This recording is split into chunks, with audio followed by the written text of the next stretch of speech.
बरोबर. तर काय सांगाल, खुनाचा गुन्हा घडलेला आहे, काय नक्की हकीकत आहे, काय पुढचा आरोप आहे? तळोजा पोलीस ठाणे दिनांक 2/6/2024 रोजी साधारण 3:30-4 वाजताच्या दरम्यान पाटीलवाडी मारोडी बिल्डिंग समोर तळोजा या ठिकाणी एक मारामारीचा कॉल पडला होता। त्याच्यानुसार आमचे पोलीस तिथे गेले असता एका युवकास 2 जणांनी फावडे आणि कोयत्याने मारहाण करून वार करून जखमी अवस्थेत तिथे टाकले होते।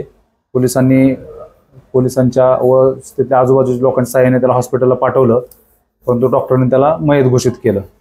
तर प्रकार असा आहे की सदर गुन्ह्यामध्ये येथील फिर्यादी या त्याच परिसरात राहतात व त्यांचा पुतण्या, त्याचं मैताचं नाव आहे समीर शेख, हा त्याची मैत्रीण आहे एक। त्या मैत्रिणीला भेटायला तिच्या घरी गेला होता।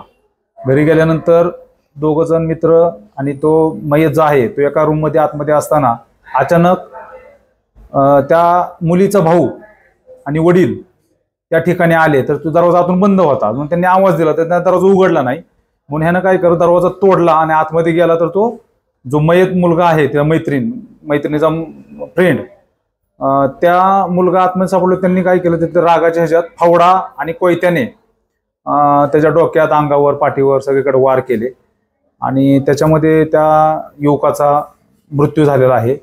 मग त्या मैताची जी चुलती आहे तिच्या दिलेल्या खबरीवरून आम्ही तळोजा पोलीस ठाणे गोर क्रमांक 215/24 कलम 302-34 अन्वये गुन्हा नोंद केलेला आहे। त्या गुन्ह्यातील 2 आरोपी आहेत, त्यापैकी ताहिर युसुफ शेख वय वर्ष 24 या आरोपीला ताब्यात घेऊन अटक केलेली आहे।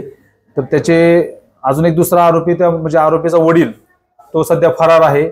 त्याचा शोध चालू असून आमचे 2 पोलीस पथक नेमलेले त्याचा शोध घेत आहेत।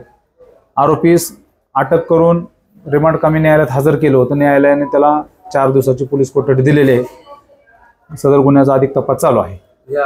या मुलाची पार्श्वभूमी काय गुन्हेगारी प्रवृत्तीची आहे, काय तपासात कसं काय निष्पन्न झालंय? त्या अनुषंगानं पूर्व इतिहास वगैरे पडताळायचं काम चालू आहे।